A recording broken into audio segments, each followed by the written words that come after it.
Hey, good morning. Derek Killam with Intune Music. My friend Mike Lunny. Just going to stop in real quick. Man, I just blew in from Odessa. I actually thought we had winter at the beginning of the week. And then a little bit of spring and summer in the middle. And here we are. Man, it's chilly out there again. I'm going to catch that jet stream and go to Stephenville in about 30 minutes. Well, it's out there. It's out there. And then I get to fight it all the way back this afternoon. But listen, I just wanted to check in real quick. A couple of weeks ago, we started talking about our listening sessions that we're going to have in Odessa on the 18th, in Abilene on the 25th. Correct. And it's a chance, if you didn't hear us last time, the listening session in Abilene, it's going to be Mr. Lunny, Mr. Anthony Gibson, and Mr. Kendall Prinz. They're going to, you bring a recording, they take a listen, and they give encouragement. They give, hey, listen, we've done this a couple of times. So we heard this, maybe if we can shift some of that.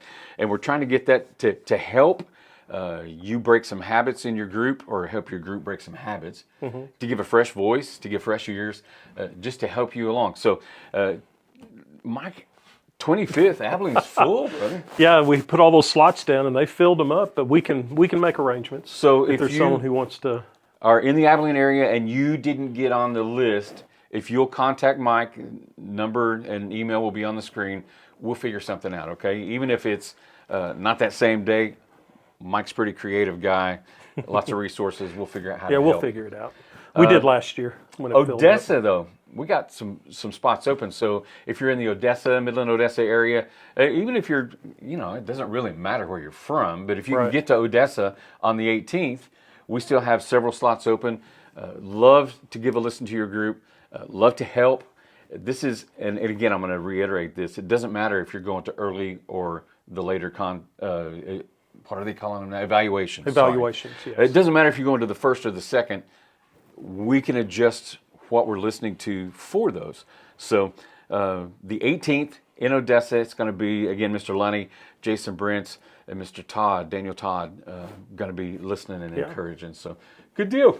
And even if you're not bringing a band or a recording, come up for some good old fellowship. Oh, absolutely. And I think we talked about this last time. Yeah, we'll be doing our thing up front, and directors are making contacts and helping each other out as well. It's not just coming from the panel. And all you college guys and gals in Abilene, I mean, we got Hardin Simmons, Murray, ACU. Come hang out with the directors. Come see what they're listening for. Come see, kind of get your, it's an easy way to get in and see how some of this stuff works. Odessa College, UTPB, y'all come check it out in Odessa. It'd be great. We'll have some snacks. We'll have some drinks. Yeah. Listen, it's not a high pressure thing. It's not one of those you have to be nervous about. It's, no. It's I don't want to use the word fellowship, but really it's camaraderie. Yeah.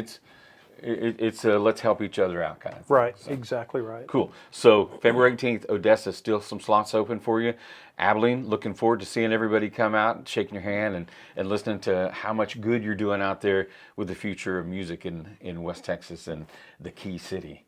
Yes. So, and the whole situation is free of charge to you as directors. Absolutely. So if you're paying me to come clinic your band, all you people in the Odessa area, come get it for free. Come get the preview.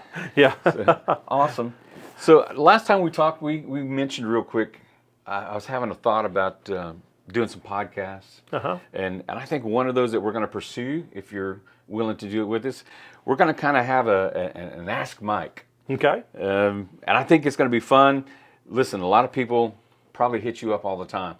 But if you're nervous and you're like, man, I don't know Mike. I don't know Mr. Lunny. How do I get, hey, send us an email. We're going to create an email address, askmike@intunemusic.com.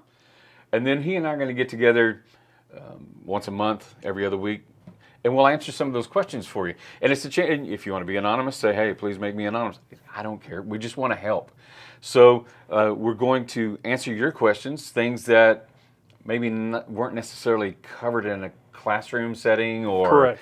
Or even if you're out of school, things change over time. Exactly. UIL changes, expectations change.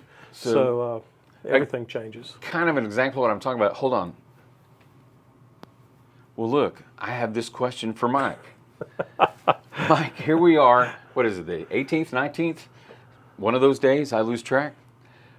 Should I have my evaluation music picked, and if I'm not feeling confident about it, if contest is, or, if evaluation's in what is it, 4 weeks for the early one, is it too late to change? How would you help somebody with that? I would say generally it kind of depends on when your contest hits. But for me, I never had really a choice in Abilene. Our contest was on a certain day in April. Right. And there was no early contest, late contest. So I would always have mine picked right before TMEA. That was kind of my goal, to get it picked. Well, we're kind of right there. Yeah, but in that early contest, you really need to have that picked earlier. I think more than the time that you have it picked, it's more the idea of how you pick your music. And that might be a good issue for us to kind of address. Can you give us a few pointers on? Yeah, just a few pointers with it. One is play what you can at UIL. Play what you can play at UIL. Play what you want to play at your spring concert. Play what you wish you could play only in your band hall. Those were words from Bill Woods. Okay. And he's absolutely right. So our UIL evaluation is a moment in which we're letting 3 people's opinions structure an award system in a 15-minute increment for our whole year. So we need to make sure that is as crystal clear as possible. And the biggest problem I see directors do is they either program music that's too hard because they want to get in a contest with other directors, or they play what they... That was a kind way to put Yeah, that. or they play what they like. Right. Usually if you play what you like for UIL, sometimes the stars all align and it works out. And what you like, it fits your band, and it's great. Most of the time that doesn't work out. Well, I'm going to say, listen, again, back to my mentality, and I've got great friends that I hear their contests, the program that they're considering. I'm like, yes, and you're a good buddy, but that sounds like we're over programming a bit. Is this the point in the season where we start going, if they haven't done this yet, yes, maybe we got to reconsider? You know what I mean? Yeah, and if the trumpets can't get that pitch, or they're not getting that rhythm, Yeah. or whatever section it is that's having a hard time. Yeah. Is there still time to go, all right, let's reconsider, let's step back, rethink this, and find a piece that, how did you put it? You play what at contest? You play what you can What play. you can play. Is this At the time to do contest. that? It is. And what happens to us generally is that we try to do all that inside our band hall with just our ears. Now, if you're fortunate enough to be in a band with multiple staff, which a lot of schools in our region aren't, you know what I mean? Then that happens. But like last week, I listened to 6 different bands' recordings that they just sent to me. And I listened to them, and they said, this is what we're looking at playing for contest. And then I give my opinion on, how far is it, blah, blah, blah, ask them some questions. And then I tell them, well, I don't know. I don't know if I would play that march.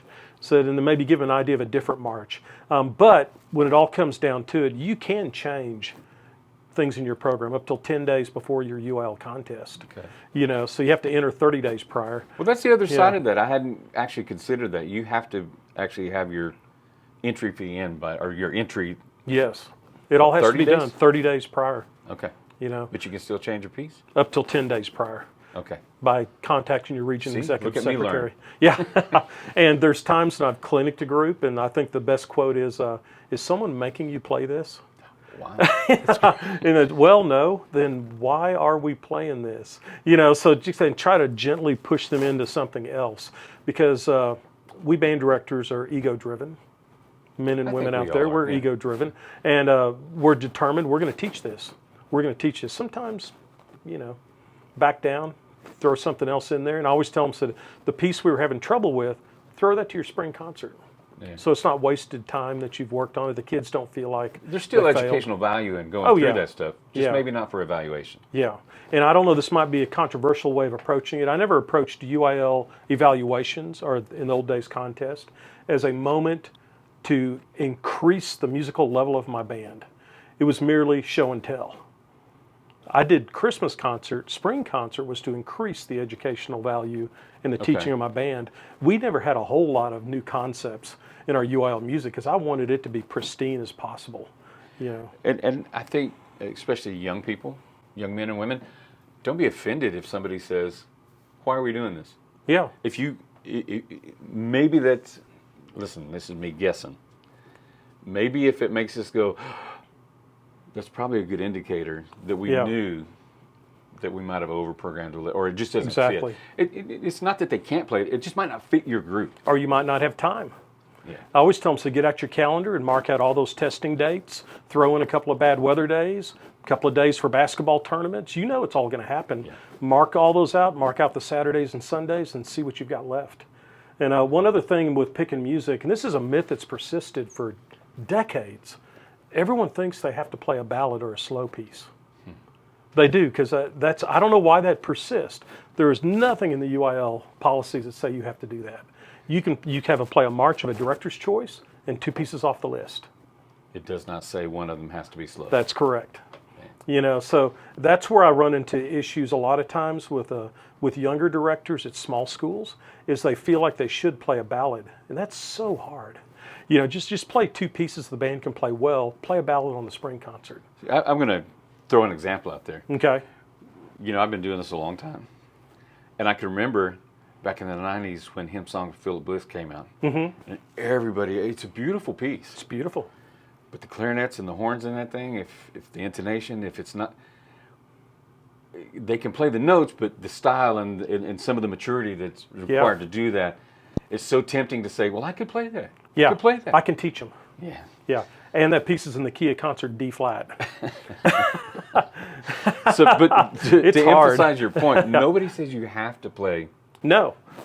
And hymn song, a the other ballad. myth is directors think that, well, this piece has been played a lot, so the judges will be tired of it. No. We're never tired of hearing something played well. Played well. And, there's a There great it is. Tim Husky at Bryn Park. He writes marching drill, but he does us a favor that a lot of people don't partake in. He has all the UIL music over the years, how many times it's been played by classification. So you can figure out how many times. So you've got actual facts to look at. And I always tell directors there's a reason it was played the most times, because it works. Right. It has educational value and it works. And if something has never been played but once in the last 5 years, you might be a little leery. But programming that for your band, there's probably a reason why it's only been played once in 5 years. And back to what we're talking about, if you'll ask somebody, they can probably, it's somebody that's been there and done that. I've made all the mistakes for you. And not scared to share those. Right. Those are all learning moments. Those are all part of the journey. So anyway, so that's how that would work. Ask Mike. See there? Look at all that you got for free today. If you have a question, ask Mike at intunemusic.com, and we'll be back in a couple of weeks, and we'll answer any questions that you have. Listening sessions. 18th, Midland, Odessa people. Get signed up. We got several slots left. Looking forward to seeing those fill up. And if we don't, by the way, you're going to be at TMEA? Yes. We have a booth at TMEA. We're easy to spot. Banners up probably 15, 16 feet in the air. I'm going to try and corral my friend Mr. Lunny to the booth, and maybe we can do some on-the-spot, ask Mike questions there, or other things that come up. So at that point, it'll be Stump Mike. Kind of like the old Tonight Show, Stump the Band. Got it. Stump Mike. But you guys and gals need to know that we care about you, that we're here for you, that we are excited to see you have a successful spring season. We'll be back in a couple of weeks, see if we got a couple of questions answered. Otherwise, have a blessed day. Thanks.